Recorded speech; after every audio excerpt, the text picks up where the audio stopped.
Ripple just got themselves a new license over in Singapore. The US House Committee is going to be voting on crypto and stablecoins legislation in July. And right now, the institutional investments into crypto are spiraling out of control, with also Valkyrie joining the race for the SEC's approval as it files an application for the Bitcoin spot ETF. Guys, if you enjoy these daily crypto videos, make sure you press that like button. I'm trying to get to 999 likes on this video, and I want to be more of a family, you know? Every single time I post something, I'm doing it for you guys, remember that. So first off, with Ripple. As a major global financial center, Singapore led the way in taking a pragmatic, innovation-first approach to crypto.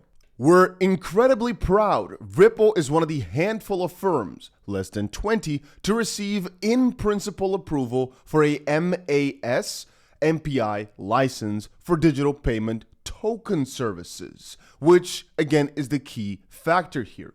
And on CNBC Tech, they posted also, crypto firm Ripple gets in-principle payments license in Singapore.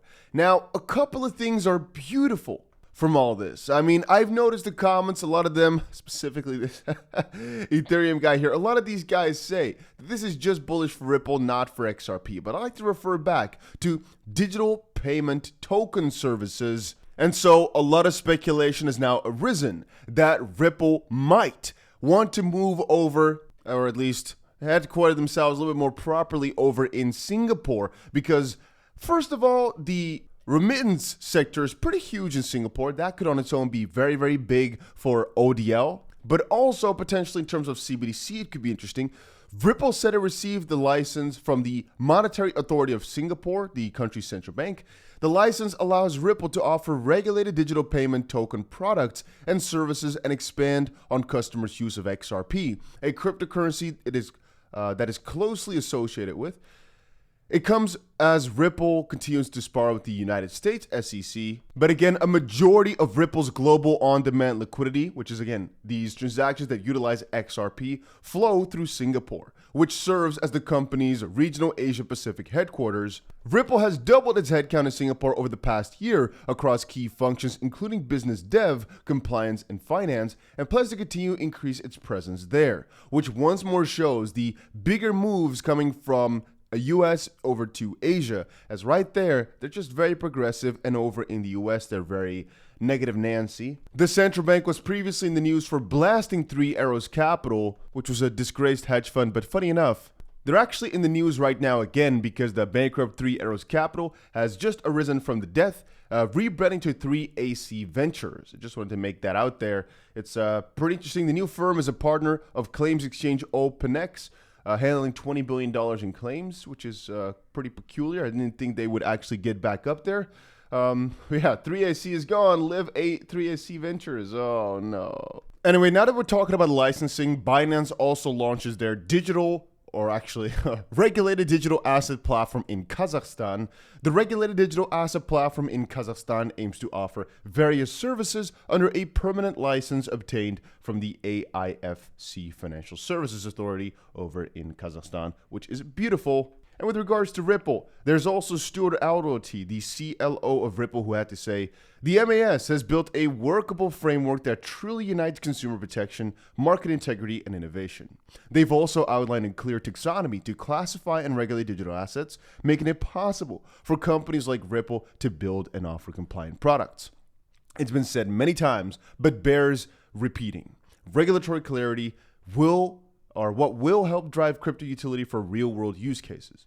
Anyway, like we said earlier, things are getting pretty interesting in the regulatory field, obviously, especially because of all the pressure now coming from the guys like BlackRock. And I'd say that a lot of people are noticing that right now, not filing an ETF is like shooting yourself in the foot. Why would you not do it? Wait a minute, that doesn't make sense. Anyway, Valkyrie also joined the race for the SEC approval as it files an application for a Bitcoin spot ETF. And yeah, I wouldn't be surprised if we see Van Eck and all these guys in the next couple of days also join the race. And I think that honestly, cryptocurrencies are doing pretty well right now because of all this anticipation of just a victory of sorts in this ETF game. Even though You know, the ETF on its own is not the most important of things, as obviously Grayscale could have handled it, MicroStrategy handled it before with all these banks and funds buying through them. It just helps out for getting more access to the major funds. And BlackRock already said they were basically prepping for this and they wanted to get this done. So this is just the seal of approval on it all, basically. And again, all I can say about this is very freaking bullish, and it's only going to get more exciting depending on what the SEC does next. I'll quickly remind you once more, if you've not pressed that like button, make sure you press it right now. We're a family, you know? You help me out, I help you out. How can I help you out? I don't know. Hopefully you like these videos. Anyway, like we also said, the U.S. House Committee to vote on crypto and stablecoin legislation in July. This is the committee where this man right here, I forgot his name, but he basically, Patrick McHenry. Patrick McHenry asked Chair Gensler about Ethereum, where he couldn't respond. And quite recently, I think that about a week ago or so, they also had yet another discussion. Anyway, the U.S. House Committee will vote on legislation aimed at creating a clearer pathway for digital assets to move from a security to a commodity, which is quite peculiar. This shows, again, their take on this whole debacle, as well as a comprehensive framework for stablecoins in July. Which begs the question, are they doing that because places like Singapore are all of a sudden starting to get really, really heavy into regulating and they know they just can't get behind? Are they doing it to back up the Fed by saying, hey, you know, stablecoins have some longevity, crypto have some longevity, we need to talk about it even more? Or, I can't fully find it, here we go actually, is it because Coinbase tried to get the SEC to talk, but they got granted another 120 days to respond, the judges are getting tired, and just the people are getting tired of the SEC trying to avoid all these rules and specifically making them.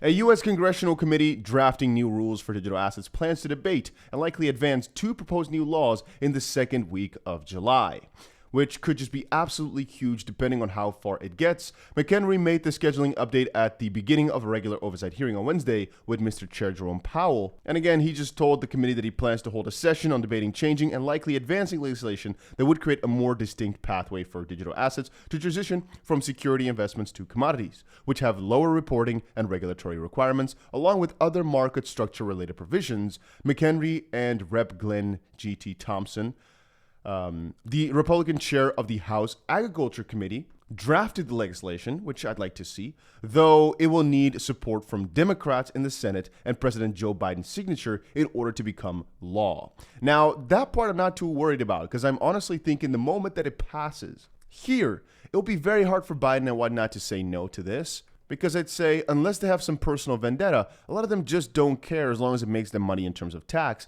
And at the end of the day, the U.S.'s debt is spiraling out of control. Why would you let all the money flow to China, Hong Kong, whatever, Singapore, instead of just keeping it in-house and making money on it? And again, we can quickly talk about how bullish this will be for Ripple/XRP because, well, logically, if they make proper new rules, it's probably going to be a big middle finger to the SEC. Even if they only talk about stablecoins, that could be bullish again for the Binance case, which could then also ultimately be, again, another middle finger to the SEC being more bullish on the Ripple case. Everything in this department is just nice. At least in my own opinion, it's all just nice. But yeah, that was the most important news for today. I got you guys with another update or two later today. Right now, I just got myself some nice juicy food. I got myself some clay pot rendang, some rice and a salad with some stuff inside. Wish me luck on finishing this, and I wish you luck on your crypto trading adventures. Guys, if you've not put that notification bell on yet, make sure you do that right now, because what if something crazy happens, right? You need to be notified, and that's about it.